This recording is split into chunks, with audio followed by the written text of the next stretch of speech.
তুমি এতক্ষণ ধরে তো গেম খেলছো, এবার পড়তে হবে তো, পড়তে বসতে হবে না?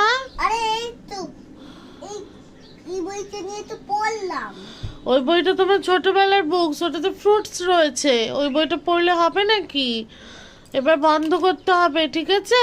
আর আজকে চান না, হ্যাঁ? আজকে তো তোমার একটু কাশি আছে, তাকাও এদিকে। ফ্র্যাঙ্কলিন ভাই এদিকে তাকাও। এই দেখো ক্যামেরা চলছে, এদিকে তাকাও।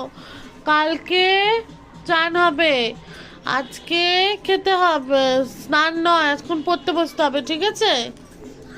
তো মানে কি বলবো তোমাদেরকে, ওকে মানে যে কি নেশা ধরেছে। তবে কি বলতো, সব সময় নয়, মাঝে সাঝে একটু টিভিটা খেলতে দিই, কারণ টিভিটা খেললে পরে তাও ভালো, ওই মোবাইল অ্যাডিক্টেডের থেকে। তো এখানে দেখো খাবার এসছে, মা নিয়ে এসেছে। তো এই যে বেগুন ভর্তা, সালাড, আর হচ্ছে গিয়ে 2 পিস রুটি। তো চলো খেয়ে নেওয়া যাক। আজকে একটু লেটই হয়ে গেল, তো খাবো, খেয়ে দিয়ে তারপর তোমাদের সাথে দেখা হবে আবার পরে। ছেলেটাকে একটু পড়তে বসাবো, লেখাগুলো রেডি করে দিই। আমার কিন্তু এই বেগুন ভর্তা খেতে খুব ভালো লাগে, মানে বেগুন এই ভাজার যার থেকে। এই ঠাকুরটাকে ওইখান দিয়ে নামিয়েছি। কেন কৃষ্ণকে নামিয়েছো কেন? কৃষ্ণকে নামাতে খুব ভালো লাগে খুব তাই। ভালো।